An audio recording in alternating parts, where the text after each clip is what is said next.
নমস্কার সকলকে, আমার চ্যানেলের একটি নতুন ভিডিওতে আপনাদের স্বাগত জানাই। আজ বানাবো ছোলা ভাটুরা। ভাটুরা যাদের চুপসে যায়, এরকম ফোলা ফোলা হয়ে থাকে না, তারা একবার অবশ্যই আমার এই রেসিপি ফলো করে বাড়িতে এরকম ফুলকো ফুলকো আর ফুলে থাকা ভাটুরা বানিয়ে নিন। আর তার সাথে বানাচ্ছি ছোলা। এই ছোলার গ্রেভি এত টেস্টি হয় যে আপনারা আঙুলি চাটতে থেকে যাবেন। তো চলুন প্রথমে ভাটুরা বানানোর যে ডোটা সেটা বানিয়ে নিই। তার জন্য এখানে নিচ্ছি আমি ময়দা। মেজারমেন্ট করে দেখাচ্ছি, আপনারা কাপে করে 2 কাপ ময়দা নেবেন।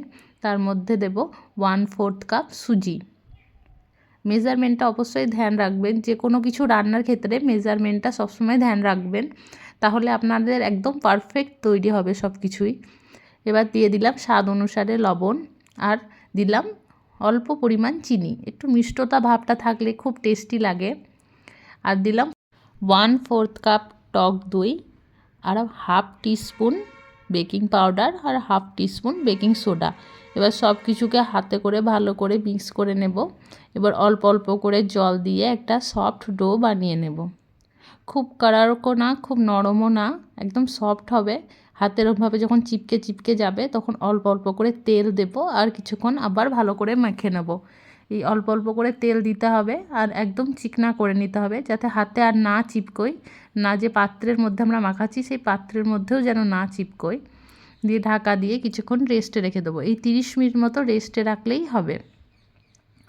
এখানে ছোলাটা বানানোর জন্য, তার জন্য একটা পেস্ট বানাচ্ছি। তার মধ্যে আদা, ধনে, পেঁয়াজ, টমেটো, 1 চামচ জিরে, 1 চামচ গোটা ধনে, সব কিছু দিয়ে একটা পেস্ট বানিয়ে নেব। এবার ছোলাটা বানিয়ে নেব। তার জন্য কড়াইয়ের মধ্যে তেল দিয়ে তাতে গোটা জিরে আর শুকনো লঙ্কার ফোড়ন দিয়ে দেব। এবার দিয়ে দেবো এর মধ্যে কেটে রাখা পেঁয়াজ কুচি। পেঁয়াজ কুচিটা হালকা ভেজে নেব যতক্ষণ না গোল্ডেন ব্রাউন হয়ে আসছে। যেই গোল্ডেন ব্রাউন কালারের হয়ে আসবে, এর মধ্যে সেই পেস্টটা দিয়ে দেব যেটা বানিয়ে রেখেছিলাম।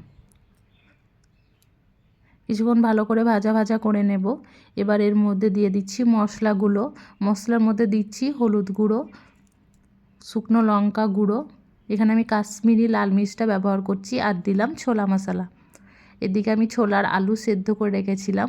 মিক্সচার গ্রাইন্ডারের মধ্যে অল্প ছোলা সরিয়ে রাখলাম, দিয়ে বাকি ছোলাটা এর মধ্যে দিয়ে দেব। মশলাটা যেই ভালো করে কষিয়ে নেওয়া হবে, তখনই ছোলাটা আলু জল সমেত এর মধ্যে দিয়ে দেব। এবার দিচ্ছি স্বাদ অনুসারে লবণ। ভালোভাবে কিছুক্ষণ সেদ্ধ হতে দেব। যে ছোলাটা আমি সাইড করে রেখেছিলাম, সেটা মিক্সচার গ্রাইন্ডারের মধ্যে একটা স্মুথ পেস্ট বানিয়ে নিয়েছি, যাতে গ্রেভিটা দারুণ খেতে লাগে। এরকমভাবে একবার ছোলা বানিয়ে দেখবেন, আশা করছি গ্রেভিটা একদম চেটে পুটে খাবেন, এত সুন্দর টেস্ট হবে।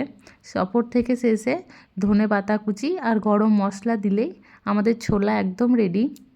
দেখুন, একদম স্মুথ সুপার টেস্টি ছোলা আমাদের রেডি হয়ে গেছে। এবার ভাটুরাগুলো বানিয়ে নেব। তার জন্য তেল গরম করতে বসিয়ে দিলাম।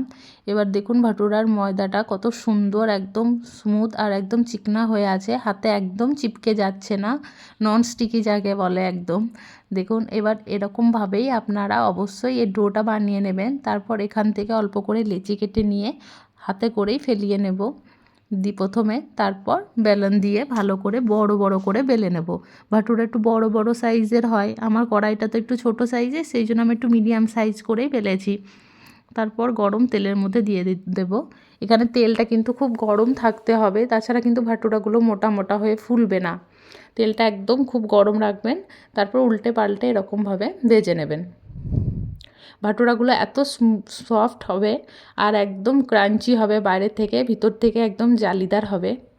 আপনারা অবশ্যই একবার এরকমভাবে ছোলার ভাটুরা বাড়িতে ট্রাই করে দেখবেন। আমার তো দারুণ লাগে। কোনো রেসিপি বানানোর পর নিজেই যখন খাই বিশ্বাসই করতে পারি না যে এতটা টেস্টি হয়। তো আপনারা সত্যি বলছি এরকমভাবে একবার ছোলা আর ভাটুরা বাড়িতে বানিয়ে দেখবেন। ছোলাটা তো এত টেস্টি হয় যে কি বলবো আপনাদের।